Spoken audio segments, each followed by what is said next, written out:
Notre bon Père du ciel, se tourner vers ta parole, c'est de se tourner vers toi. On croit. On croit à cause que tu nous as donné la capacité de croire. On croit parce que tu nous as régénérés. On croit que tu nous entends. On croit que tu nous vois. On croit que tu prends plaisir au fait que tes enfants veulent te découvrir, veulent comprendre qui tu es, ce que tu veux. Donc, dirige-nous par tes Écritures, par ton Esprit Saint, afin qu'on puisse te voir de façon plus claire et qu'on te glorifie. Amen. Amen. Amen. Oh, Oh, qui a dit oh? c'est moi, ça a fait un drôle de petit son. Oui, on dirait qu'il y a eu comme quelqu'un qui a accroché un micro. Il a jappé. Donc, je vais essayer de.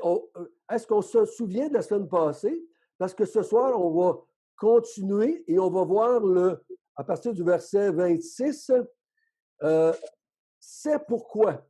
Donc, à cause du verset 19, aller jusqu'au verset 25, on a vu la semaine passée le péché, le rejet, hein, on a vu ça ensemble. Comment est-ce que les gens ont connu Dieu, ont vu qu'il y avait un être divin qui avait créé le monde, qu'on ne peut pas passer aux côtés du fait de comprendre que ça a pris du divin pour créer le monde, parce que nous, les humains, on ne peut pas. Tous les humains qu'on a rencontrés, tous les humains qu'on connaît, tous les humains qui ont passé sur la planète n'ont pas été capables de créer. Donc, on est obligé de croire que la création vient en dehors de la race humaine. Donc, ça vient du divin. Mhm. Donc, il y a juste 3 races dans la Bible, divin, angélique et humain. Donc, ce n'est pas le monde angélique qui a créé le monde, parce qu'ils sont aussi des créatures, selon les Écritures. Donc, il nous reste seulement que le divin qui a pu créer le monde dans lequel on vit, parce que nous, les êtres humains, même si on veut bien crier qu'on serait capable, ben, la preuve est faite, on n'est pas capable de créer. On n'est juste pas capable comment je dirais bien ça, de faire des choses à partir de rien. À cause de cela, à cause que l'homme n'a pas voulu glorifier Dieu d'avoir créé le monde, à cause que l'homme n'a pas voulu rendre grâce à Dieu de se révéler, hein, de vouloir se révéler, parce que je crois que quand il dit au verset ils n'ont pas rendu gloire à Dieu, là, c'est au verset 21, et ne lui ont pas rendu grâce. Le mot rendre grâce pour s'être révélé à travers la création. Je ne pense pas qu'il est en train de dire je fais un reproche parce que vous n'avez pas rendu grâce parce que j'ai fait je ne sais pas, moi, parce que je vous ai donné de la nourriture, je ne sais pas quoi, je vous ai fait quelque chose de beau. Non, c'est parce que par la création, il a rendu visible l'invisible, et automatiquement, on devrait rendre grâce à Dieu d'avoir voulu se révéler. Et on ne l'a pas fait. Et on a vu au verset 25, ils ont changé la vérité de Dieu en mensonge. Ils ont adoré et servi la créature au lieu du Créateur. Donc, au lieu d'adorer et de servir celui qui avait créé le monde, l'être humain a décidé d'adorer la créature à la place. Mhm. Je me suis posé la question cette semaine, quand est-ce que ça a commencé? Quand est-ce que l'être humain a commencé à vouloir rejeter Dieu, à ne pas vouloir lui rendre gloire? Quand est-ce que l'être humain n'a pas voulu rendre grâce à Dieu de s'être révélé? Est-ce que c'est dans la première semaine, la première année? C'est-tu après 1000 ans? Parce que Paul, il parle ici que les êtres humains ont vu, ont connu, mais n'ont pas voulu rendre gloire à Dieu. Mais je me suis posé la question, ça a-tu duré longtemps, cette période-là, avant que Dieu... Parce qu'on va voir au verset 26 que Dieu va réagir à ça. Il va dire, c'est pourquoi Dieu a fait quelque chose. À cause de ce que l'homme a fait, Dieu va réagir, mais je me suis posé la question comme quand Ben, est-ce ça part pas du péché d'Adam et Ève directement. OK? C'est une possibilité. J'essaie de nous faire un peu réfléchir. Quand est-ce que ça a commencé? Est-ce que Dieu a laissé un peu de temps à ce que l'être humain puisse voir, là, parce qu'on dit on voit comme à l'œil nu, hein, les attributs de Dieu. Est-ce que Dieu a laissé un temps à l'être humain? Parce qu'on voit que Dieu, des fois, il va prendre un certain temps dans l'histoire des Juifs. Il va prendre un certain temps avant d'emmener le déluge. Entre la création et le déluge, ben, il y a eu peut-être, quoi, 1000 ans, 1500 ans au moins, parce que Adam est mort à 900 quelques années, puis il n'était pas là quand le déluge est arrivé. Est-ce qu'on peut comprendre? Comprenez-vous? Oui. Donc, il s'est passé un peu de temps. Ben, Dieu semble laisser du temps, des fois, à l'être humain avant d'emmener une conséquence. Donc, je ne sais pas. Parce que là, est-ce que je peux faire entrer tout cela chez tous les êtres humains? Parce que là, est-ce que c'est tous les êtres humains qui ont fait ça? Puis est-ce que les conséquences que Dieu va mettre atteignent tous les êtres humains? Est-ce que c'est parce que s'il a commencé 2000 ans après, bien, les premiers 2000 ans, les êtres humains n'ont pas eu ces conséquences-là. Donc, c'est ça que j'essaie de voir. Mais je vais juste lancer l'idée parce que l'auteur ici prend un langage différent que l'Ancien Testament. OK? Ou la Genèse. Il prend un terme. On a l'impression qu'à un moment donné, Dieu a fait cela.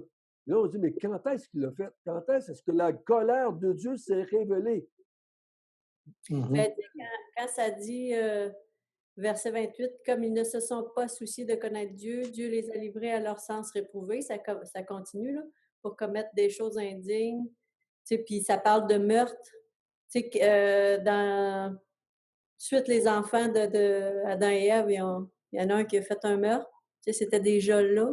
Oui, je crois qu'il y a eu des actions qui ont pris place, ce qu'on appellera aujourd'hui des péchés qui ont pris place. OK. Avec Caïn, Abel. Mais quand est-ce que Dieu a réagi? Y a-tu laissé un peu de temps? Ou s'il a intervenu tout de suite? Parce qu'on va voir ensemble qu'il y a une espèce de réaction de la part de Dieu. Mais je crois qu'on va comprendre quand même ce que Dieu est en train de faire. Je veux juste lancer la discussion, dire, parce que la question souvent que les gens amènent, cette semaine, j'ai parlé avec quelqu'un, puis je l'ai ramené dans la Genève, j'ai dit, mais est-ce que tu es capable de voir, est-ce que tu crois que tu as péché en Adam? Le péché d'Adam, c'est-tu le péché de la race humaine ou c'est son péché, puis toi, tu n'es pas inclus là-dedans? Voyez-vous, l'être humain a tendance à dire, ben, j'étais pas là. C'est pas ma faute. Pas tendance. Toutes les fois que j'ai parlé à quelqu'un de ça, c'est pour moi qui a fait ça. Ouais. On n'était pas là, nous autres. Là. Pourquoi Dieu nous punirait pour le péché de quelqu'un d'autre? Donc, dans ce sens-là, on va voir, vous allez comprendre peut-être un peu mieux tout à l'heure qu'est-ce que je veux dire. Mais ce que je veux qu'on comprenne bien ce soir, c'est que la réaction de Dieu vient suite au péché du verset 20 au verset 25. OK? 26, je pense. T'as un petit peu. Oui. C'est pourquoi. 25. 25. C'est à cause de cela. C'est pas à cause des meurtres. C'est pas à cause des vols. C'est pas à cause des adultères. C'est pas à cause des guerres qu'on aurait fait. C'est pas à cause de la porno qu'on aurait pu regarder. Ça n'a pas rapport avec ça. Il dit, c'est pourquoi, à cause que l'homme a fait ce qu'on vient de voir, qui n'a pas voulu glorifier Dieu d'avoir créé le monde, qui a adoré la créature au lieu du Créateur, c'est pourquoi Dieu a réagi. Et c'est important qu'on comprenne ça pour nous et pour les gens avec qui on va parler. OK, Dieu va... je vous ai parlé la semaine passée qu'il y a un problème, Jésus-Christ va venir comme solution. Donc, la solution, c'est pas de venir pour emmener les hommes et les femmes à faire moins de péchés. C'est pour régler autre chose. C'est arrêter l'homme d'adorer la créature et d'adorer et de servir Dieu. C'est ça qui vient régler comme problème. Okay? Ben, c'est quelque chose. Et c'est pas puis j'ai tendance à voir que, en tout cas, j'ai fait ça, peut-être vous l'avez fait, on a tendance à évangéliser les gens puis les emmener à penser à leurs péchés qu'ils font dans leur vie quotidienne et que Dieu va les punir à cause de ces péchés-là. Et que quand ils se convertissent, ils devraient arrêter de faire ces péchés-là. Oui, Isabelle? Ben, dans le Jardin d'Éden, quand Adam et Ève ils ont péché, là, en réalité, ils ont adoré la créature. Ils ont adoré leur propre, eux autres mêmes. Donc, eux sont la créature. Oui. Donc, ils ont voulu amener la créature à la position de Dieu. Okay? Un Donc, peu comme ils ont voulu être comme Dieu. Hein? On l'a vu ensemble. C'est ça le problème. L'homme n'a pas voulu jouer son rôle de serviteur, d'adorateur, de loueur, si j'invente le mot, là, de celui qui va servir Dieu ou servir à la gloire de Dieu. Il veut, lui, se glorifier. Donc, quand moi, je mets un homme sur un piédestal puis je dis qu'il est Dieu, j'élève la race humaine au divin.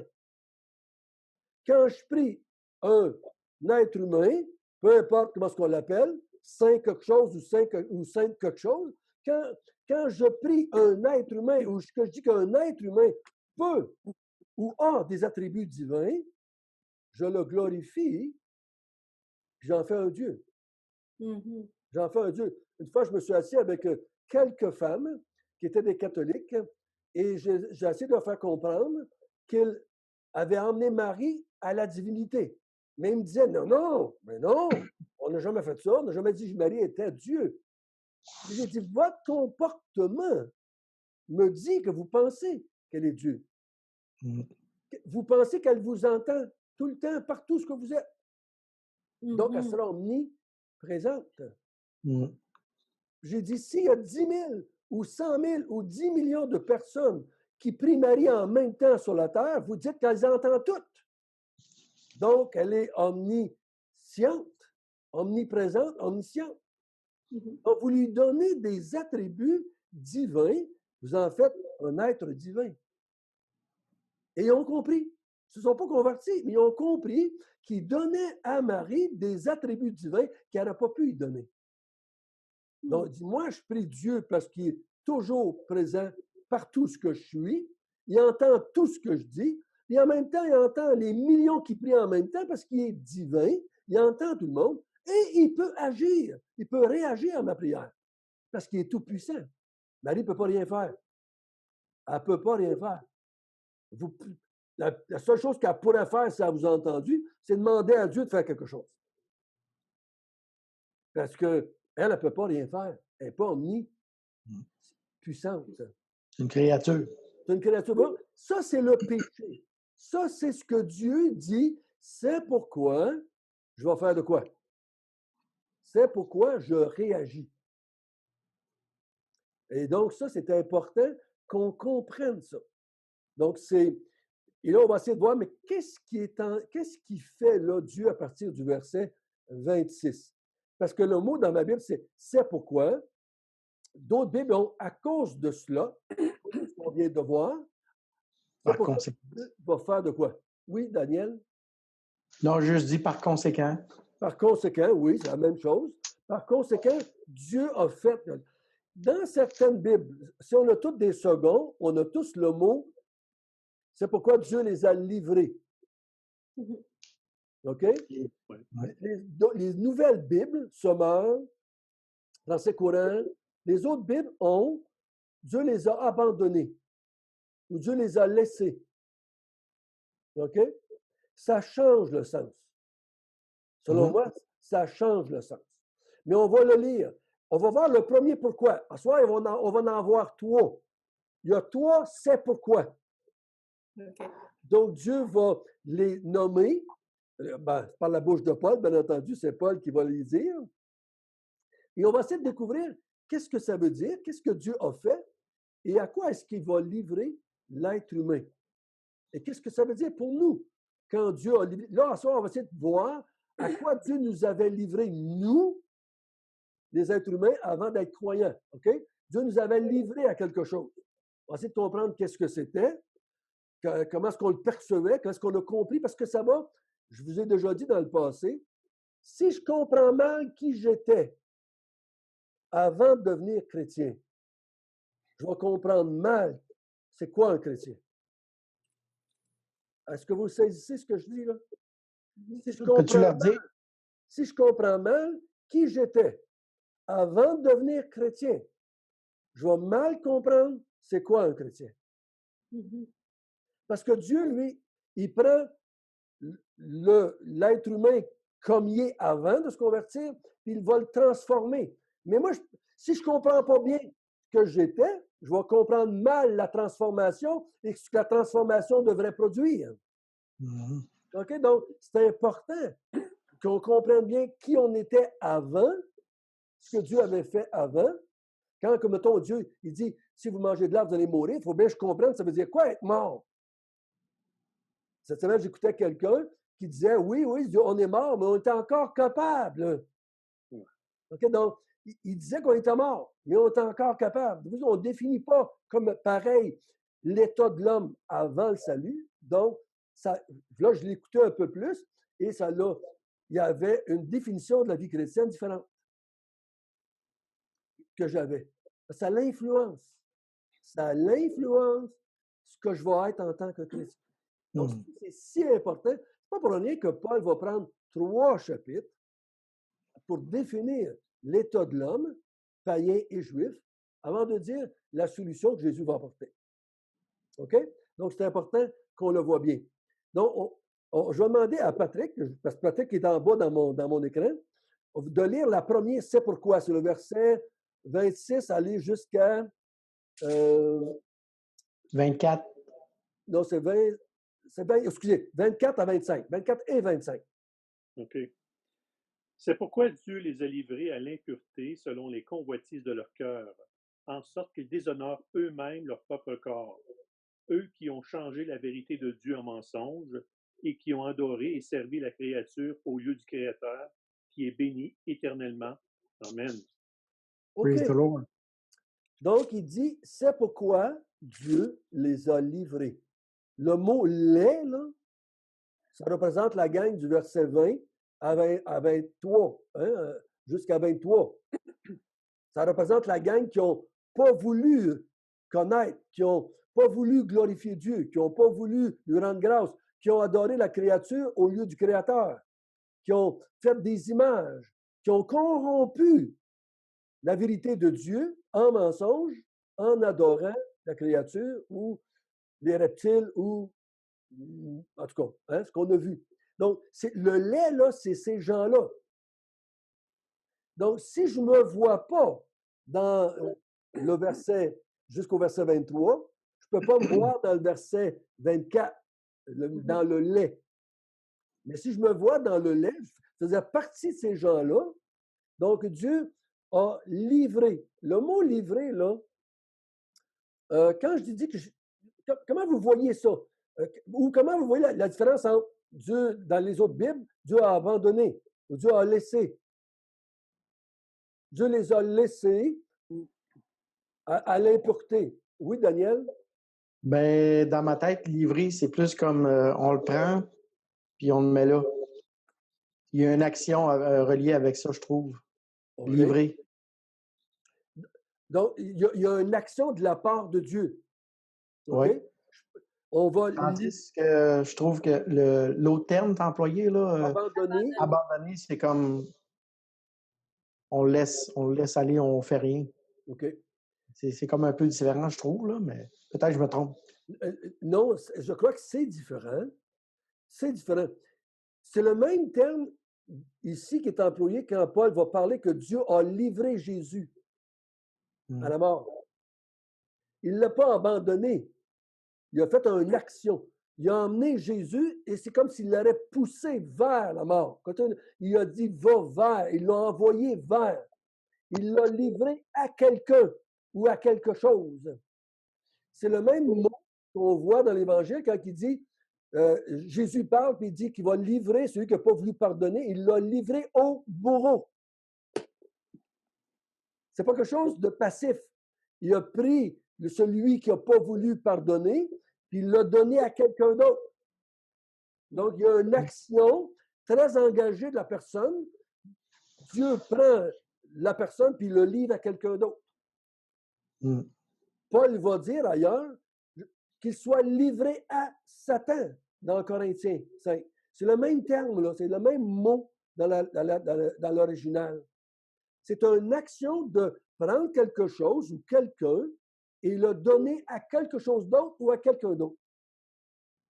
Ce n'est pas abandonner. Je regardais pour trouver un exemple. Bon, j'ai un chien et mon chien fuit, s'en va. Et je vais pour aller le chercher. Puis quand je m'approche, il fuit. Je peux me revenir de bord et l'abandonner et le laisser là. Hein? Ça, c'est l'action d'abandonner. Bon, ben, je t'abandonne. Tu ne veux pas venir avec moi, je te laisse là. Ou je pourrais dire, je te livre au vagabondage pour le restant de ta vie. Tu ne peux pas revenir. Voyez-vous la différence? Un, c'est je me retourne d'abord et je m'en vais et je te laisse faire. L'autre, c'est que je t'empêche de revenir. Je te livre à une vie de vagabond parce que tu me fuis, tu m'as abandonné, tu me rejettes comme ton maître ou comme ton propriétaire, je ne sais pas comment je pourrais bien le dire là, en tant qu'un animal. Mais voyez-vous la différence? C'est important de comprendre. Parce que Dieu va faire une action envers les gens qui ne l'ont pas voulu glorifier. Il faut comprendre qu'est-ce qu'il a fait. Il faut comprendre parce qu'il nous l'a fait à nous.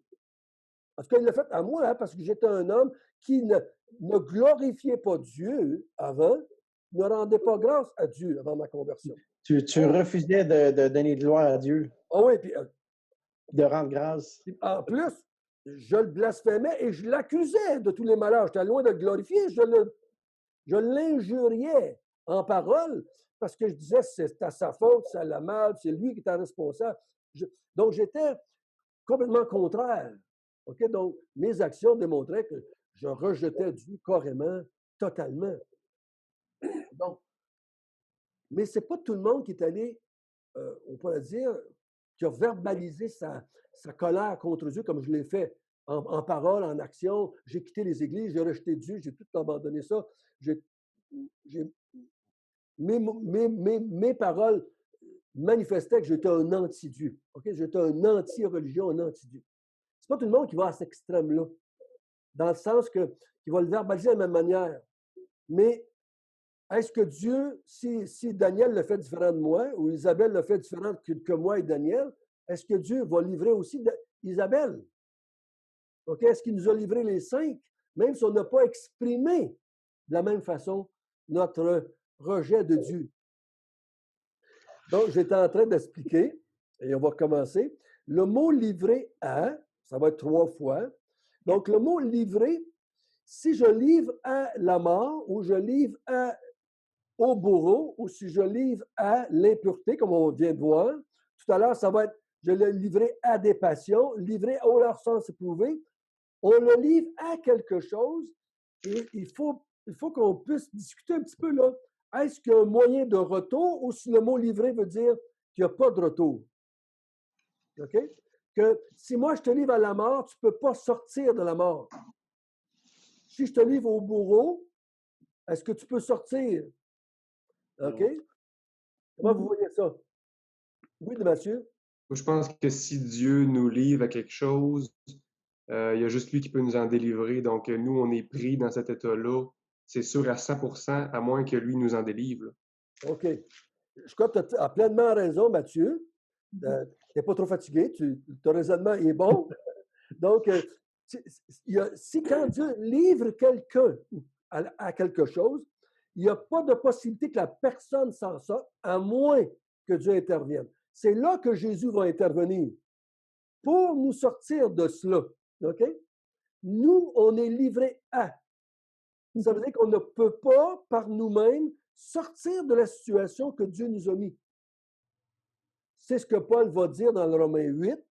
La chair ne veut pas et ne peut pas aimer Dieu ou servir Dieu. Elle ne peut pas, elle ne veut pas parce qu'elle a été livrée à. OK? Donc, c'est important, ça. C'est vraiment important qu'on comprenne ça. Parce que ça nous donne notre état avant.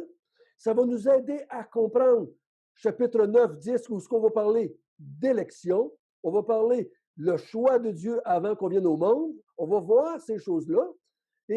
Parce que si j'ai été livré à, si Dieu n'intervient pas, je ne peux pas, moi, bouger. Je suis dans la prison. C'est comme si je mettais de la nourriture en dehors de la prison, je disais, va t'en chercher si tu veux, mais je ne peux pas. OK? Je ne peux pas, mais la Bible va plus loin, tu ne veux même pas. Tu ne me crois pas quand je te dis que j'ai mis de la nourriture à l'extérieur. Tu ne veux même pas me croire. Hein? C'est total. C'est total. Donc, c'est important qu'on comprenne bien ce geste de la part de Dieu. Et l'être humain a de la misère à comprendre ou à accepter que Dieu a livré la race humaine. Il l'a enfermé dans une position qu'il ne peut pas sortir de là. C'est important qu'on comprenne ça. Et je parlais avec quelqu'un cette semaine.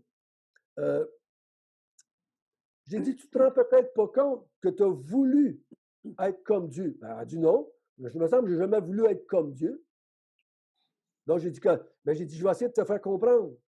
J'ai dit, à chaque fois que tu décides que Dieu a dit que c'était mal, toi, tu dis c'est pas mal, et c'est correct, tu te mets à la même position que Dieu et que tu as le droit, toi, de déterminer ce qui est bien ou mal. Tu as même le droit à dire que Dieu n'est pas plus fin que toi pour savoir ce qui est bien et ce qui est mal. Je dis, à chaque fois que tu dis à Dieu quoi faire, dans quelle position est-ce que tu te mets? Quand tu veux diriger ta vie, sans demander à Dieu quoi que ce soit, tu veux dire, je fais ce que je veux quand je veux, tu t'es soustrait à l'autorité divine et tu dis, moi, je suis capable de diriger ma vie, je n'ai pas besoin de toi. Donc, tu te mets dans une position d'égal avec Dieu. Okay? Tu te mets dans des positions d'égal avec Dieu. Ben, si c'est ça que ça veut dire, ben, je voulais être égal avec Dieu. Si c'est ça que ça veut dire, ben, c'est ça que ça voulait dire. C'est ça. L'être humain s'est levé, a pris une position, puis il a dit, moi, je peux déterminer ce qui est bien et ce qui est mal. Moi, je peux le faire. Je suis autant capable que Dieu de déterminer ce qui est bien et ce qui est mal. Je peux diriger ma vie sans Dieu. C'est pour ça que Paul va dire à plusieurs reprises, l'être humain normal, croyant, devrait dire, si Dieu le veut, on va faire ceci ou cela. Si Dieu le veut, on va aller là. Donc, il est en train de dire, il y a quelqu'un au-dessus de moi et je l'admets, je l'accepte. Il est plus intelligent que moi, plus sage que moi. Donc, c'est lui qui m'a créé. Donc, il doit savoir qu'est-ce qui est bon pour moi. Voyez-vous, c'est ça la position de la créature. Mais la position de la créature, pourtant, ce que j'entends, ce que j'ai fait, ce que j'entends autour de moi en tant que race humaine, c'est que Dieu, bon, il fait un bras d'honneur, puis on dit on est capable plus que lui. On sait, nous, qu'est-ce qui est bon pour nous. Dieu ne le sait pas vraiment. Mais là, on va voir les 3 fois, là, le mot livré, on l'a expliqué, on va voir les 3 fois à quoi Dieu livre l'être humain. OK? Parce qu'il le fait 3 fois. On va voir qu'est-ce que ça veut dire. On va essayer de voir ensemble. Il a dit ici au verset 24, Dieu les a livrés à l'impureté. Le mot impureté a tendance à vous faire penser à quoi? Au péché. Plus sexuel, je pense. Je ne sais pas. Pas pur. Ouais. Est-ce que vous pensez, avez-vous tendance à penser à sexualité par mot impureté? On dirait, je ne sais pas. C'est plus un mot trop utilisé, mais je pense à tendance à vouloir dire ça. OK. À cause du reste du texte. Okay. Aussi. C'est ce que je voulais vous faire dire afin de prouver que vous avez tort. OK? Donc, je vais vous montrer que vous aviez un peu tort.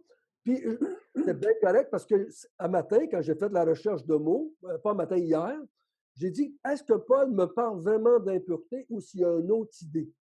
OK? Et là, je suis allé chercher le mot impureté dans le texte original, puis voir est-ce que Paul le réutilise dans Romains et dans d'autres livres que Paul a écrits. Et dans les autres livres, il utilise le mot toujours de pair ou presque toujours avec le mot impudicité. Et là, le mot impudicité dans la langue originale, c'est le mot pornoia. Porno. Là, c'est sexuel. L'impureté n'est pas sexuelle ici dans le texte. OK? C'est pas sexuel. Et c'est plutôt une impureté qui reflète la pureté dans le texte, ce serait être à Dieu. Heureux les cœurs purs, car ils verront Dieu. Le mot cœur pur, c'est ceux qui sont attachés entièrement à Dieu. Et c'est ça qu'il va dire dans le texte, selon les convoitises de leur cœur, ils déshonorent eux-mêmes leur propre corps, eux qui ont changé la vérité en mensonge et adoré et servi la créature au lieu du Créateur. Voyez-vous, donc, ils se sont détournés. La pureté, c'est rester attaché à Dieu et adorer Dieu. L'impureté, c'est comme l'impiété, on pourrait dire. L'impureté, c'est d'avoir détourné, puis se tourner vers la créature, puis l'adorer, elle, à la place. Okay. Voyez-vous son raisonnement? Il dit, tu n'as pas voulu m'adorer et me servir moi, tu as voulu adorer les créatures, mais je te livre à ça. Tu ne seras pas capable. Tu vas toujours maintenant te tourner vers la créature. Et tu vas en subir les conséquences. Parce que entre moi et vous, l'être humain qui se tourne vers la créature comme Dieu, il est voué à souffrir, il est voué à se mettre dans le chaos, dans le problème. Je vais vous conter une petite anecdote. C'est pas drôle, c'est drôle. Quand j'étais garçon, on a fêté à un moment donné au travail, on a fêté, je pense que c'était Noël, et on est allé dans un bar, puis on a pris un coup. Et j'étais plus en état vraiment de conduire. Donc, j'ai demandé à quelqu'un d'autre de conduire pour moi, sans me rendre compte que l'autre était plus chaud que moi encore. Tu vois, ce que je veux dire, c'est que j'ai demandé à quelqu'un d'autre, dans le même état que moi, de m'aider. Quand l'être humain se tourne vers un autre être humain, une autre créature, pour se faire aider, il se tourne vers un qui est dans le même état que lui. Autant pécheur, autant aveugle, autant sourd, autant impie, autant impur que lui. Puis je dis, hey, je voudrais bien que tu m'aides. Je suis dans le même état que toi, moi, là. Si je suis en train de me noyer, je ne peux pas t'aider à ne pas te noyer. Les aveugles conduisent des aveugles, finalement. Voilà. Bonne application, Patrick. Quand Jésus a dit, c'est des aveugles qui conduisent d'autres aveugles. Et les deux vont tomber dans le même trou. Dieu dit, tu as voulu aller vers la créature pour t'aider, pour l'adorer, pour qu'elle puisse répondre à tes demandes, à tes prières, à tes désirs. Mais moi, je te dis, je te livre à ça. Tu vas rester dans cet état-là. Tant que moi, je ne vais pas intervenir. Il ne dit pas dans le texte ici, il va le dire plus loin, mais le sous-entendu qu'on sait que nous, il va intervenir. Mais il l'a fait à la race humaine. Et je crois que l'être humain, vous l'avez probablement constaté, vous autres aussi, l'être humain, de tous les temps dans l'histoire, se fait des idoles à son image. Tout le temps. C'est comme s'il est pris dans ce piège-là. C'est comme s'il n'est pas capable de s'en sortir. Il veut quelque chose en dehors de lui, puis tout ce qu'il est capable de faire, à cause que Dieu l'a livré à ça, c'est de faire un autre être humain, une autre image d'être humain, de reptile, de ci ou de ça, parce qu'il est juste pogné là-dedans. Il n'est pas capable de s'en sortir. Il est pogné dans sa folie. Donc, c'est comme, on pourrait dire, un fou dans un asile qui demanderait à un autre fou de l'aider. Et ça serait fou? Ça serait un peu fou, oui, bien entendu. Hein? Ils sont pris dans leur folie. Dans leur folie, ensemble. Ils ne sont pas capables de s'en sortir. Et c'est ce que Jésus, Paul dit. C'est la première ici. À cause que vous avez fait de ne pas vouloir venir me glorifier, de ne pas m'avoir rendu grâce, de ne pas m'avoir reconnu comme étant divin qui a créé le monde, je vous livre à votre folie et allez-y vers les idoles. Vous êtes pognés là-dedans maintenant. Et vous allez souffrir. Vous allez empirer votre situation. Je crois qu'il y a un certain, Dieu dans sa grâce, il y a un certain bienfait dans ce sens-là, parce qu'on est pogné, on n'est pas capable de s'en sortir. Donc, quand il va venir vers nous et nous présenter autre chose, bien, ça va nous aider à prendre le bon choix d'aller vers Dieu. Okay? Dans ce sens-là, je dirais, ça peut nous aider. Maintenant, on va voir le deuxième. Au verset 26, je vais demander à Daniel de lire le verset 26 et 27. C'est pourquoi Dieu les a livrés à des passions infâmes, car leurs femmes ont changé l'usage naturel en celui qui est contre nature. Et de même, les hommes, abandonnant l'usage naturel de la femme, se sont enflammés dans leurs désirs les uns pour les autres, commettant homme avec homme des choses infâmes, et recevant en eux-mêmes le salaire que méritait leur égarement. Donc ici, le texte nous dit que Dieu les a livrés à des passions infâmes. Le mot infâme, là, c'est le mot, je ne sais pas comment je pourrais bien dire, Abominable. Abominable ou honteux. Honteux, oui, c'est le mot honte qui est là, le mot, comment on dirait, un peu pervers. Pervers dans le sens que contre nature, il va le dire un peu plus loin, ils font des choses contre nature, hein? Donc contre l'usage naturel de l'homme et de la femme. Donc, c'est des. Mais le mot, là, c'est le mot que je veux qu'on retienne, c'est le mot passion. Des passions infâmes.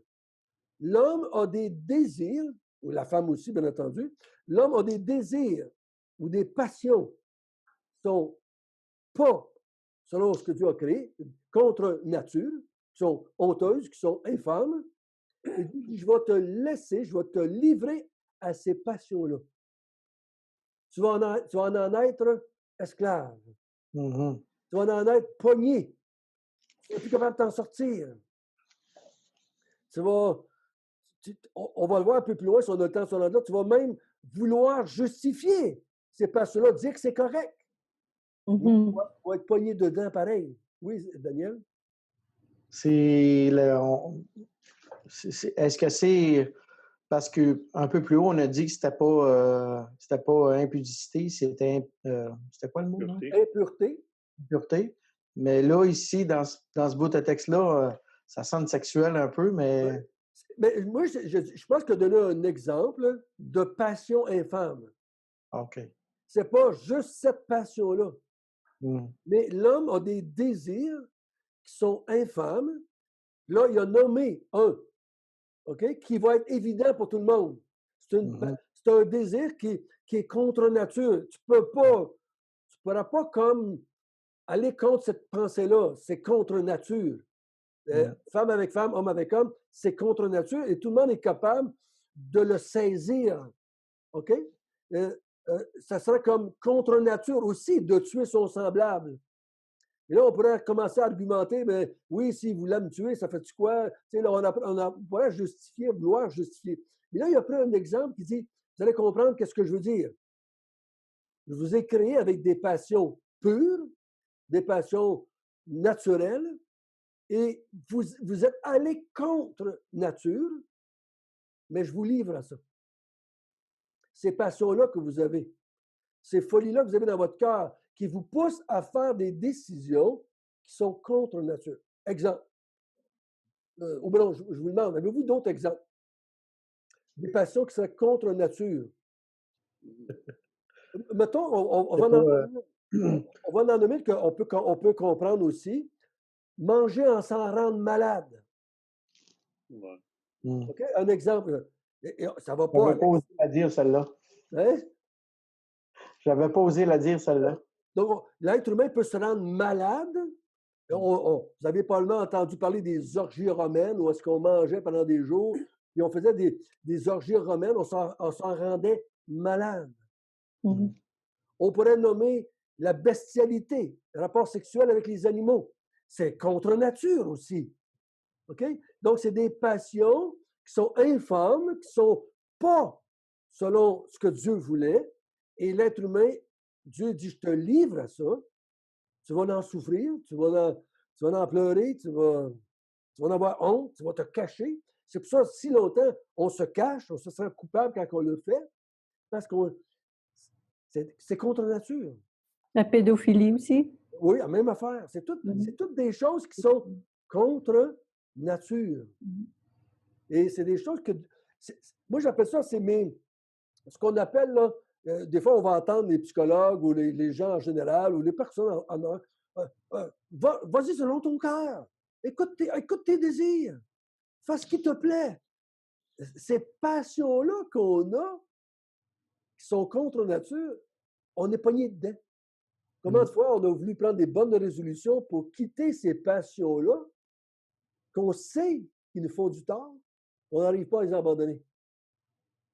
Moi, j'ai parlé avec je ne sais pas combien d'hommes qui étaient pognés avec l'alcool, hein, les problèmes d'alcool. Pas prendre une bière ou prendre un verre de vin, mais des problèmes qui détruisaient leur vie physique, malade, et détruisaient leur couple, détruisaient leur famille. Ils disaient, je veux m'en sortir. Ils étaient pognés avec. Ils n'arrivaient pas à s'en sortir. Quand ils réussissent à se tasser de ça, ils en pognent une autre passion, puis ils sont pognés avec. Moi, je dis souvent, règle un péché, il va juste en avoir un autre qui va prendre la place. Tu ne peux pas t'en sortir. Tu es pogné avec tes passions. C'est pour ça qu'on voit, oui, Mathieu?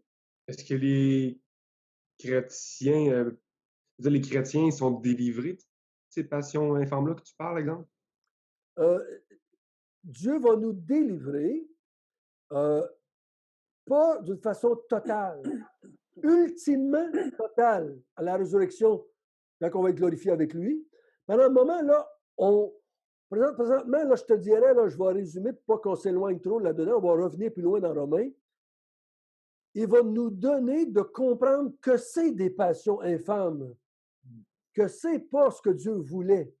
Et on va être capable de le dire au moins. En bas, on va voir dans la bas du chapitre, ils le font et ils approuvent ceux qui le font. Nous, on va dire, on n'approuve plus, du moins ceux qui le font. On n'approuve pas quand nous, on le fait, mais on n'approuve pas ceux qui le font. Ça va faire la différence entre nous et les autres pendant un certain temps. Mais ultimement, Dieu va nous en délivrer aussi, je crois personnellement, à la résurrection ou à notre glorification, à notre mort, mais qu'on est avec Dieu. Parce qu'ici-bas, on est conscient, vous êtes peut-être conscient encore, qu'on a encore des luttes avec des choses qu'on voudrait abandonner, qu'on n'est pas capable d'abandonner. Et Paul va nous en parler dans Romains 7. Il y a des choses que je ne voudrais pas faire, mais que je fais encore. Mais il est capable de dire que c'est le mal qui est en lui. Il ne l'approuve pas. Il le condamne. C'est ça qui fait qu'après qu'on ait été délivré que Dieu nous a délivrés, à quoi il nous avait livrés, OK? Il nous a délivrés parce qu'il nous avait livrés avant. Donc, on va être capable de dire, Dieu nous a délivrés de cela, de l'idolâtrie, de nos passions, de nos sens réprouvés. Mais on est encore dans la chair, on va avouer, on va dire, c'est pas correct. Mais les autres disent que c'est naturel. Il est au monde de même, c'est pas de sa faute. Puis là, on approuve. On essaie de justifier par des lois, par des règles, par des choses, que c'est correct. Mais le croyant ne fait plus ça. Si le croyant fait ça, là, j'ai une difficulté. Là, j'ai un problème. OK? J'ai pas un problème s'il se bat avec ça. J'ai un problème s'il veut justifier cela. OK? C'est correct, mettons. Oui, voilà. OK? J'ai entendu dire ici, il y a des gens, John MacArthur a pris cette position-là. Lui, je ne sais pas s'il y a encore cette position-là dans le passé. Il disait que l'homosexualité, c'était le fond du baril, le fond du tunnel, le fond, c'est le péché extrême. OK? C'est comme si Dieu les envoie jusqu'à... Je ne crois pas qu'il faut aller dans cette direction-là. OK? Je ne crois pas qu'il faut aller dans cette direction-là. Je ne crois pas qu'il faut il faut parler de cette passion-là comme étant une passion plus sale ou plus infâme que les autres passions. Je crois qu'il faut faire attention de ne pas aller dans cet extrême-là avec ces gens-là. Je crois qu'on peut leur dire, j'ai déjà fait ça une fois avec un homme qui était gay, qui est venu me voir et il m'a demandé qu'est-ce que Dieu pensait de cela, de l'homosexualité. Ben, j'ai fait Romain, hein, j'ai emmené dans Romain. Je dis, regarde ici, la Bible appelle ça, c'est une passion infâme. Dieu nous a livrés à cela à cause qu'on n'a pas voulu l'honorer, le glorifier, le rendre grâce. Donc, ce n'est pas une passion plus infâme qu'une autre passion, mais on peut reconnaître au moins que c'est une passion infâme. OK? Comme les autres passions qui seraient contre nature dans le même sens. OK? Mhm. Donc, mais j'ai dit à cet homme-là, il a dit, il y a plein d'hommes et de femmes qui ont des passions sexuelles, ce n'est pas homosexuel, ils ont des passions sexuelles qui sont infâmes aussi. OK? C'est encore dans le domaine de la sexualité, mais ça peut être aussi infâme parce que ce n'est pas naturel dans cette direction-là. Mais je crois que Dieu a choisi, c'est ma perception, a choisi quelque chose qui serait frappant. Que tout le monde soit obligé de dire, oui, OK, on a des passions infâmes et Dieu nous a livrés à ces passions-là. On n'est pas capable de s'en sortir, tout simplement. C'est tout ce qu'il veut qu'on comprenne, que lui a livré l'être humain à cela et qu'il ne peut pas s'en sortir sans... Parce que le cri du cœur, quand je lis ça, c'était, mais Seigneur, comment je peux en être délivré? Là, il va dire, j'ai une solution. OK? Moi, je vais te donner tout à l'heure la solution. Comment moi, je peux te délivrer de ce que je te livrais à. Oui, Mathieu? Ah non, c'est bon, je touchais mon écran. OK. Voyez-vous le lien entre livrer à et délivrer de? Ouais. Le mot, là, hein, ça va ensemble. Le salut, c'est de délivrer quelqu'un. Dieu m'a livré à, je pourrais dire à la mort, ça serait la même chose. Dieu m'a livré à, et il va me délivrer de ce qu'il m'a livré à. C'est juste lui qui peut le faire dans ce sens-là. On va voir le troisième maintenant. On va demander à, c'est qui, là, c'est Matthieu. Matthieu, le verset 28. On peut lire jusqu'au verset 21. 21. 31. Excusez, 28 à 31. OK. Comme ils ne se sont pas souciés de connaître Dieu, Dieu les a livrés à leur sens réprouvé, pour commettre des choses indignes, et remplis de toute espèce d'injustice, de méchanceté, de cupidité, de malice, plein d'envie, de meurtre, de querelle, de ruse, de malignité, rapporteurs, médisants, impies, arrogants, hautains, fanfarons, ingénieux au mal, rebelles à leurs parents, dépourvus d'intelligence, de loyauté, d'affection naturelle et de miséricorde. Ici, il dit qu'il les a livrés à leur sens réprouvé. Le mot sens réprouvé. Leur sens réprouvé. Pour commettre des choses indignes. Vu qu'ils ne se sont pas souciés de connaître Dieu, c'est ce qu'on avait vu au verset 20 à 23, hein? Il dit, vu qu'ils ne se sont pas souciés de connaître Dieu, de rendre gloire à Dieu, de rendre grâce à Dieu, Dieu va les livrer à leur sens réprouvé. C'est quoi ça, ce mot, le mot sens réprouvé? Réprouvé, est-ce que c'est le contraire de approuvé? Oui, le mot approuvé, c'est que j'approuve, c'est-à-dire que c'est correct, c'est juste. Hein, c'est des sens réprouvés, c'est des sens qui sont pas corrects, qui sont rejetés, des sens qui sont mauvais, mal. Mais le mot sens comme tel, il les a livrés à leur sens.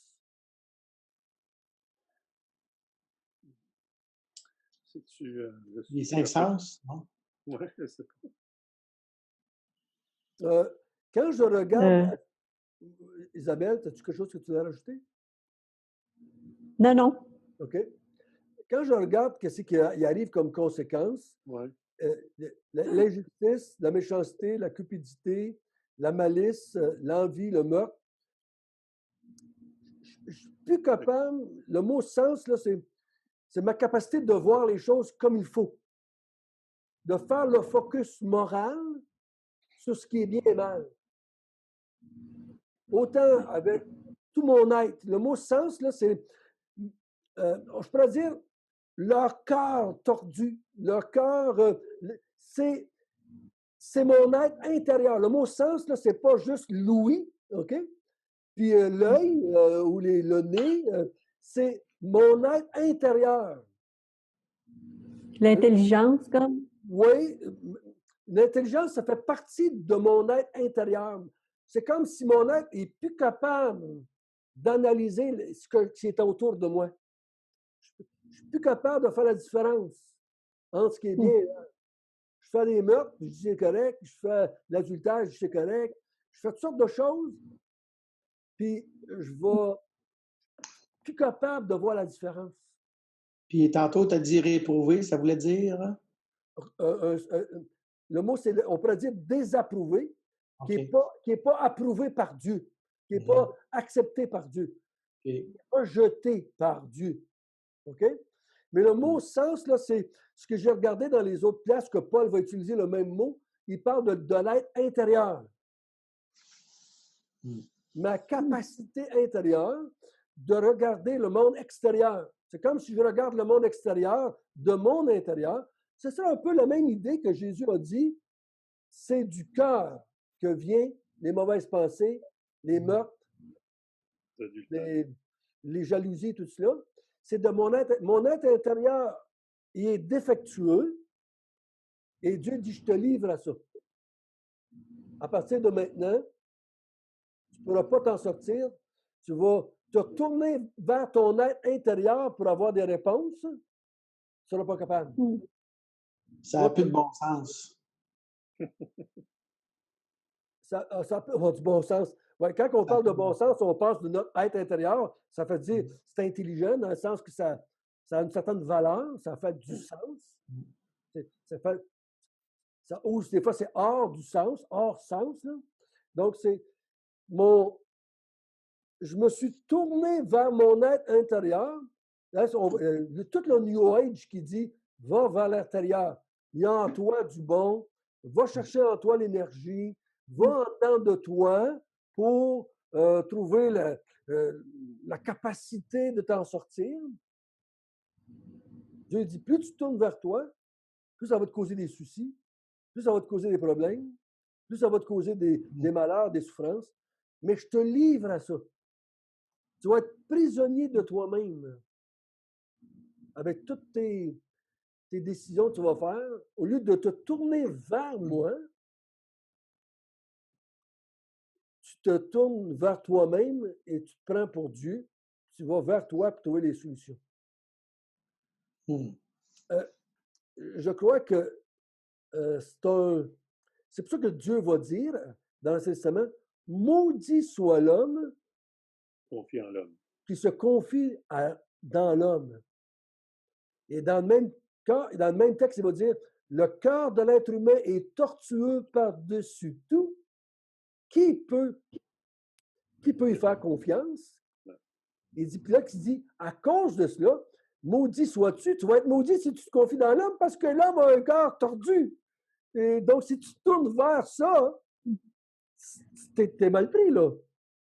Donc, il dit, ben moi, je te livre à ça. T'es pogné avec ça maintenant. Une belle application pour dire, hey, confie-toi en Dieu à place. Voilà. Mais l'homme n'est plus capable de le faire. Il est pogné avec lui-même. Il se prend au sérieux.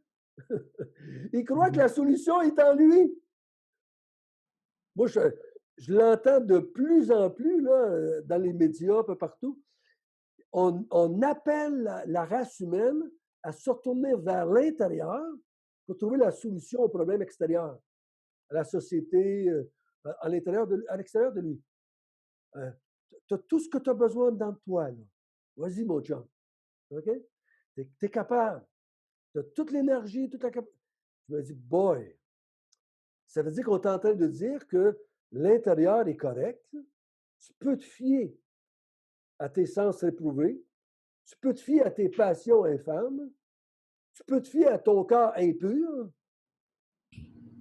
Vas-y, tu es capable. Mais tout ce que ça fait, ça l'amène la destruction de l'être humain, ça l'amène l'être humain dans le mensonge. Il vient un temps qu'il se croit, il croit ses propres mensonges et s'appuie sur ses propres mensonges, plus de se tourner vers Dieu. Mais voyez-vous, si je comprends bien ça, ça va nous aider à comprendre que l'être humain, Dieu ne peut pas juste dire à l'être humain du haut du ciel, viens vers moi, je vais t'accepter. Il ne peut pas juste dire ça.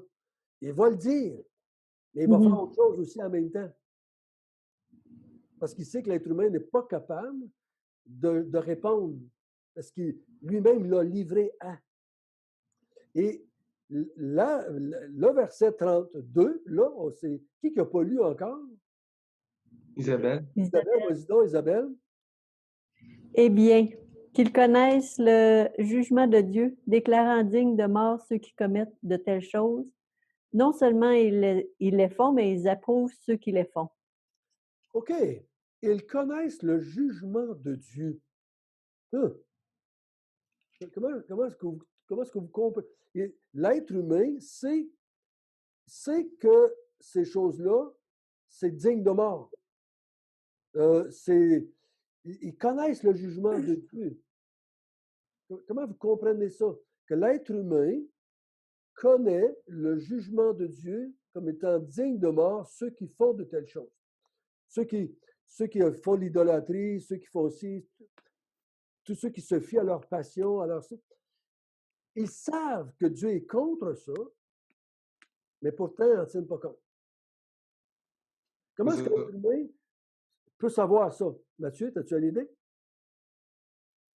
Bon, on dirait, d'après ce que je vois autour de moi, la croyance populaire s'est répandue un peu, là, justement, que Dieu est contre tout ce qui est mal. Même les religions vont l'avoir comme propagé. Quand Oui. je parle à quelqu'un au travail, tout de suite, c'est comme tu crois en Dieu, bon, on peut rien faire. On peut rien dire, on peut pas sacrer en avant de toi. Puis, fait qu'on dirait que c'est à quelque part, ça s'est répandu, là, OK. cette croyance-là que Dieu est contre le mal.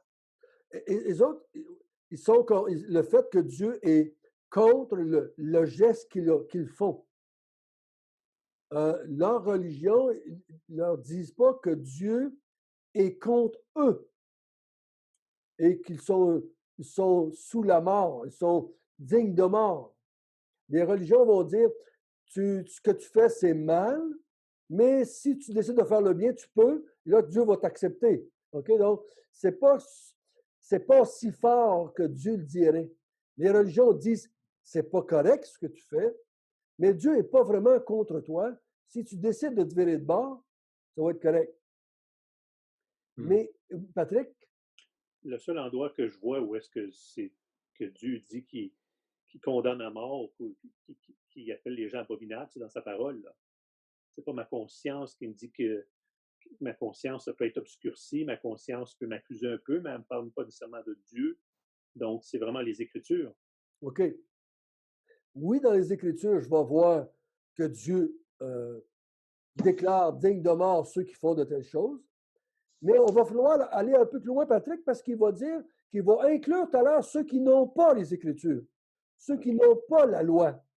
Ceux qui ont la loi et ceux qui n'ont pas la loi. Parce que là, il veut embarquer les Juifs et les païens dedans. Donc, je pourrais dire les Juifs savent par les Écritures, mais le païen, lui, il ne sait pas, il n'a pas les Écritures. Pourtant, il dit bien qu'ils connaissent le jugement de Dieu, bien qu'ils connaissent le jugement de Dieu. Tout à l'heure, on a vu dans les premiers versets, ils connaissent que Dieu existe. Ils savent que Dieu a créé. Ils savent que Dieu est divin. Mais comment est-ce qu'ils savent que Dieu, maintenant, est contre le fait qu'ils l'ont rejeté, qu'ils ont voulu se faire divin? Comment est-ce qu'ils peuvent savoir ça en regardant autour d'eux autres? Parce que là, il va dire que le païen aussi, il le sait.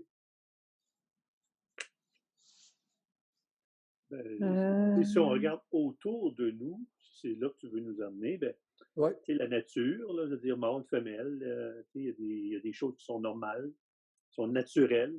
Là, quand tu vas contre ce qui est naturel, comme la Bible dit, donc c'est évident, encore là, autour de nous, de la façon dont Dieu crée les choses.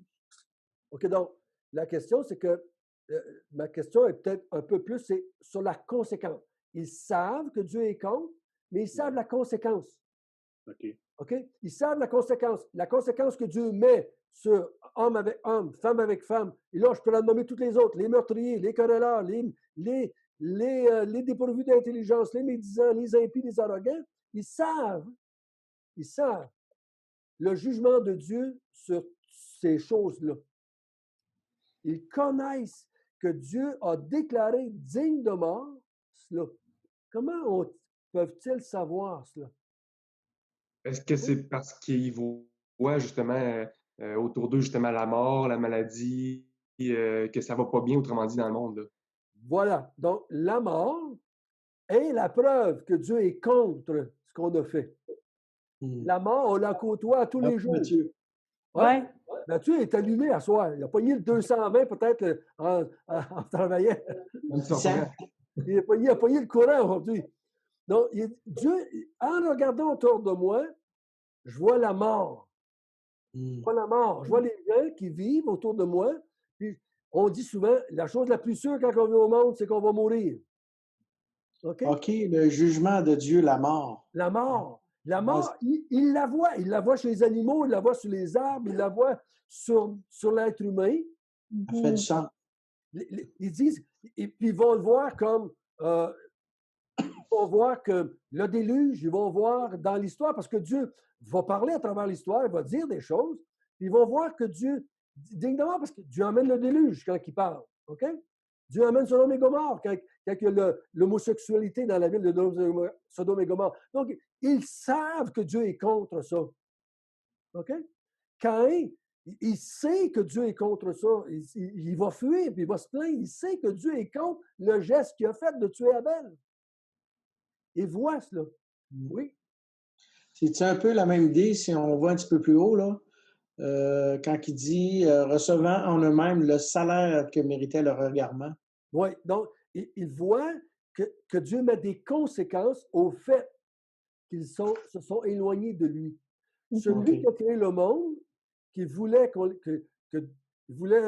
qu'on l'adore, qu'on le serve, on l'a rejeté, on n'a pas voulu le connaître, on s'est fait des idoles et Dieu a déclaré depuis la création du monde qu'il est contre le fait que l'être humain a fait ça.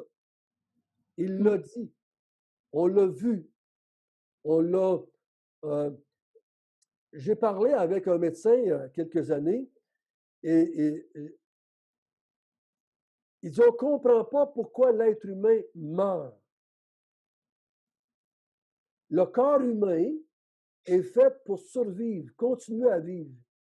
On ne comprend pas que vers l'âge de 35 ans à peu près, les cellules arrêtent de se reproduire de façon normale. Il n'y a aucune explication dans la science présentement à cause de ça. Ils peuvent savoir parce qu'une maladie, mettons, si y a un cancer, ils peuvent comprendre. Mais même la cellule qui n'a pas de virus à l'extérieur, il n'y a pas de maladie, elle-même arrête de se reproduire. Et l'être humain commence à vieillir, commence à se dégénérer, commence à courber, à plisser, à faire ce que tu voudras. Et finalement, il meurt. Il va mourir de vieillesse. Il n'est pas mort de maladie, il est mort de vieillesse. Okay? Donc, on veut juste dire que le corps a arrêté de se régénérer parce que normalement, la cellule devrait reproduire une cellule identique. Mais elle arrête à un moment donné. Les médecins ne savent pas pourquoi. Oui, Isabelle? Et aussi, on peut-tu voir le jugement de Dieu par toutes les catastrophes naturelles? Qui amène la mort. Là, il parle toujours digne de mort. OK. OK? C'est pas juste digne de souffrance. Ah oui. OK. C'est digne de mort. Et je crois que c'est pour ça que les religions croient que Dieu est contre eux. Ils font toutes sortes d'efforts pour essayer d'apaiser les dieux. Ils savent que Dieu est contre eux autres. Ils savent que Dieu est mécontent avec ce qu'ils font. Et c'est pour ça que à peu près tous les mouvements religieux que vous allez étudier, vous allez voir Ils ont tous une espèce d'enfer et une espèce de ciel. OK? Il y a une place noire quelque part. Ils savent que leur comportement est digne de mort. Ils le savent. OK? Ils savent que c'est leur comportement. Et on va le voir un peu plus loin, il va dire leur conscience les accusant. Dieu a mis dans l'être humain une conscience. Quand Adam et Ève ont péché, ils n'ont pas attendu que Dieu vienne leur dire « Hey, c'est mal ce que vous avez fait, vous devriez aller vous cacher, là. » Instinctivement, ils savent que ce qu'ils ont fait était mal, qui était contre Dieu. Et depuis tous les temps, l'être humain sait que ce qu'il fait est mal, est contre Dieu, et que Dieu est en colère contre eux autres à cause qu'ils ont fait ça. Il sait que ils sont sous la colère de Dieu, ils sont sous la mort, c'est digne de mort. Mais qu'est-ce qu'ils font? Ils disent non et ils approuvent ceux qui le font. Ils nient cela, ils disent que on ne va pas mourir, comme Satan avait dit, vous n'allez pas mourir, vous allez être comme Dieu. Ils continuent à perpétuer le mensonge et ils approuvent. Ils le font et ils approuvent ceux qui le font. Donc, pourtant, ils savent. Il n'y a pas personne qui va pouvoir arriver devant Dieu et dire « Je ne savais pas que tu existais et je ne savais pas que tu étais contre ça. » Mais semble Dieu leur dire « Mais pourquoi tu faisais tant de sacrifices? Pourquoi tu faisais tant de prières? Pourquoi tu as fait chanter des messes pour les morts? Pourquoi tu as fait ci? Pourquoi tu as fait ça si tu ne le savais pas? Tu savais qu'il y avait quelque chose. Tu savais que tu n'étais pas correct. Tu le savais. Mais tu n'as pas voulu me servir. Tu n'as pas voulu me reconnaître comme ton créateur. Et donc, automatiquement, tu es inexcusable. On l'avait vu au début. Ils sont inexcusables parce qu'ils savent que Dieu les a créés et ils savent que Dieu est en désaccord avec la façon qu'ils vivent et la façon surtout qu'ils le traitent lui.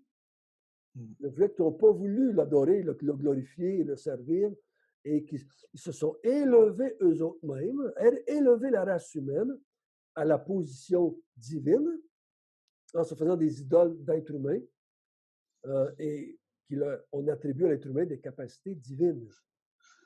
Voyez-vous, là, Dieu a livré, et l'apôtre Paul ici embarque tout le monde. Il y a certaines Bibles qui marquaient au-dessus que Dieu a livré les païens, mais ce n'est pas les païens, c'est tous les êtres humains, c'est toute la race humaine, parce que Dieu va, avant ici la loi, avant toute race humaine, l'être humain ne s'est pas soucié de Dieu, de connaître Dieu, de l'adorer, tout ça. Dieu l'a livré à sa folie, qui a appelé impureté, passion infâme, sans éprouver, et il les a livrés à cela, et toutes ces choses-là sont dignes de mort. Et il faut bien comprendre ça. Ça va nous aider à comprendre les autres textes après. Ça va nous aider à comprendre pourquoi un Juif qui a la loi devant lui, il va mal l'interpréter, qu'il va mal l'utiliser, qu'il va la proclamer comme étant la loi de Dieu, mais qu'il ne va pas la faire. On va comprendre. Il a été livré, lui tout, le Juif. Donc, et le païen, lui, il y a d'autres choses qui l'amènent à voir qu'il est coupable, mais en même temps, il ne va pas écouter sa conscience, il ne va pas écouter ci, il ne va pas écouter ça. Lui tout, il va être digne de... Mais là, on va comprendre plus. Mais moi, je comprends que François, jusqu'à l'âge de 26 ans, j'étais dans cet état-là. Livré à mes passions, livré à mes sens éprouvés, livré à mon impureté dans le sens que je n'étais pas consacré à Dieu, je n'aimais pas Dieu, j'étais contre Dieu. J'étais un impur ou un impie dans ce sens-là. C'est l'état dans lequel j'étais avant. Donc, c'est important qu'on le voit. Ça va influencer tout à l'heure notre compréhension de l'Évangile.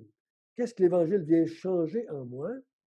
Et Si je suis encore dans la chair, mais je suis encore un peu comme ça, OK? La chair qui est encore là en moi, mais c'est encore une chair qui a des sens réprouvés, qui a des passions infâmes, qui a une impureté par rapport à la personne de Dieu. Donc, je suis encore pogné avec ça, même si je suis un croyant. Donc là, la lutte va s'installer entre les deux, entre le côté qui a été régénéré et le côté qui est encore livré à la mort, je ne peux pas dire de même. OK? Il va falloir le comprendre. Parce que, est-ce qu'on va pouvoir améliorer cette partie-là? Est-ce qu'on va pouvoir transformer ça? On va voir que non. La sanctifier. On va voir qu'on va espérer en Dieu pour transformer le restant comme il a transformé la première fois. Comme il a changé la première partie par un miracle de Dieu. Je vais mettre mon espoir, comme Paul va nous dire dans Romains 8, que mon âme soupire après la délivrance du restant. Il n'a pas encore été délivré. Et donc, et ça va venir à la résurrection, je crois personnellement, ou à la glorification de Dieu, quand Dieu en est me chercher ou chercher son Église. OK, donc, est-ce que ça nous aide à comprendre que Dieu nous a livrés à? OK? Dieu nous a livrés à la mort. On peut le résumer dans un terme qu'on comprend bien. Dieu nous a livrés à la mort dans tous ses sens, dans toute sa laideur, dans toute sa colère contre Dieu, sa haine contre Dieu. Dieu nous dit, tu veux aller dans cette direction? Je te livre. Le mot important, là, je crois que c'est livrer. Tu ne peux pas t'en sortir. Il va falloir que tu te tournes vers moi d'une façon quelconque. Sans ça, tu ne pourras pas. Tu ne pourras pas t'en sortir. Toi, tu es esclave de toi-même, tu es esclave de tes propres péchés, de ta propre nature, et tu ne peux pas rien faire. Il n'y a plus d'espoir en toi-même. Il va falloir que tu sortes de là, aller chercher ton espoir en quelqu'un d'autre, qui est Dieu personnellement. OK? Fait que les trois, il y a trois mots qu'on a vus, livrer. Oui. Les trois mots, ça englobe tout ce qu'on peut penser de l'être humain. C'est total. Oui, ça touche tout l'être humain, le côté spirituel, le côté moral, le côté de son être intérieur, de son corps, on pourrait dire, le corps de l'être humain, la pensée de l'être humain, son être intérieur. Le mot, des fois, est traduit corps, pensée, mon âme. Le mot peut être le mot peut être traduit même âme à certaines places. Tout mon être intérieur, il n'est plus capable, il est réprouvé. Oui, Daniel? Parce que l'homme est livré à l'impureté. Il est rendu impur. Puis l'autre livré, c'est où qui est là? Passion infâme. C'est passion infâme. Il est déclaré impur, puis en plus, il est livré à des passions infâmes. Il va aller dans ce sens-là aussi. Mais remarquez bien ici, l'auteur est en train de nous dire, dans notre texte ici, Dieu ne me rend pas impur. Il me livre à l'impureté. Oui. Donc, j'étais déjà un impur avant. J'avais déjà des passions infâmes. J'avais déjà des sens réprouvés. Mais il me livre. Ça veut dire qu'il me rend esclave. Ouais. Il m'empêche de m'en sortir. Okay? Donc, c'est qu'il m'emprisonne là-dedans. Même chez les croyants, on a de la misère à accepter que Dieu aurait pu faire ça avec l'être humain. C'est comme si Dieu, depuis la chute, Dieu, à cause de sa grand amour, il veut juste m'en sortir de mes problèmes. Non, il m'a enfermé dedans. Pour que je vienne à comprendre qu'il n'y a pas de solution dans l'être humain. Il faut que je sorte en dehors pour aller chercher la solution en Dieu. OK, donc, plus l'être humain veut, on est comme il nous a rachetés dans un sable mouvant, et plus on bouge, plus on calme. Plus on calme. On est dans une situation qu'on n'est pas capable de s'en sortir. Plus on essaye, plus on calme. Plus on se débouche, ça coule. Parce qu'on se tourne vers nous autres. On se refuse D'où l'expression « tu te cales toi-même ». Oui, c'est ça. On se refuse de sortir nos yeux de nous-mêmes et de retourner vers Dieu. On a rejeté ce Dieu-là. On ne veut pas le reconnaître, on ne veut pas l'aimer, on ne veut pas le servir, on ne veut pas le glorifier. Donc, on se refuse de regarder vers lui comme solution. Donc, il dit, c'est ça que vous voulez? Ben, je vous emprisonne dedans. Donc, on peut être très, très, très, très, très reconnaissant que Dieu nous a éclairés. Délivré. Mais en même temps, le fait de me livrer à cela, c'est une manière pour m'aider à comprendre qu'en dehors de lui, il n'y a pas de vie, il n'y a pas de bonheur, il n'y a pas de solution. Il veut m'aider, OK? À voir que si je suis enfermé dans moi-même, dans mon propre cœur, je devrais dire, il n'y a pas de solution en moi. Il faut que je lève les yeux à quelque part, OK? Il faut que je regarde en dehors. Je parlais à quelqu'un dernièrement et qui dit, j'ai demandé pourquoi à ce moment ici dans sa vie, elle cherchait Dieu. Ben, elle dit, je pense que j'ai tout éliminé, j'ai tout essayé les autres affaires. Il n'y a pas d'espoir dans l'être humain. J'ai dit, ben, tu es dans la bonne position pour. Je n'ai pas été jusqu'au place que dire, c'est Dieu qui t'a emmené là. OK? J'ai dit, tu es dans une belle position pour regarder en dehors de toi maintenant. Et c'est là qu'elle m'a dit, mais là, je cherche du côté de Dieu parce que elle dit, c'est la seule place que je pense que je peux trouver ce que je cherche. J'ai dit, tu as raison, va dans cette direction-là, va vers Dieu. Va vers Dieu et cherche Dieu. J'ai dit, si tu le permets, je vais t'aider à trouver Dieu.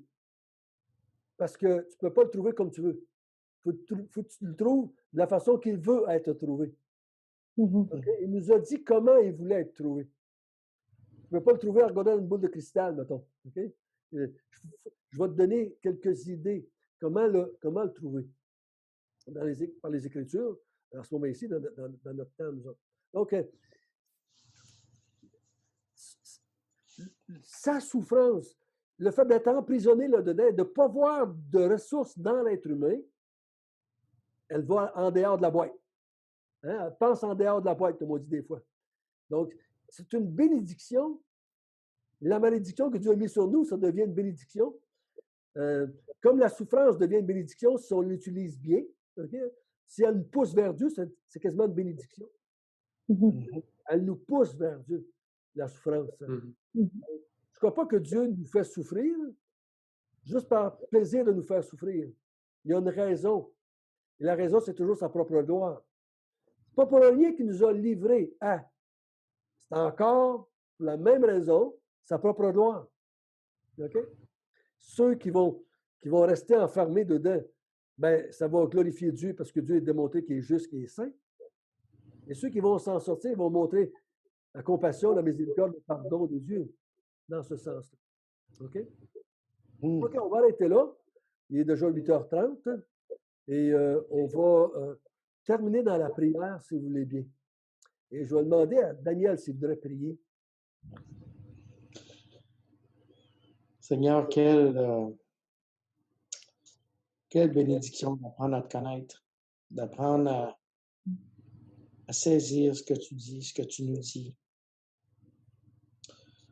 de constater qu'en dehors de nous, en dehors de toi, il n'y a pas de solution. Merci Seigneur de ton esprit qui nous conduit. Merci que François nous guide, ou plutôt nous fait poser les bonnes questions, fait réfléchir. Merci de ta parole qui est parfaite, qui nous convainc de péché, de justice et de jugement. Merci pour cette grâce, Seigneur. Merci pour les frères et sœurs. Amen.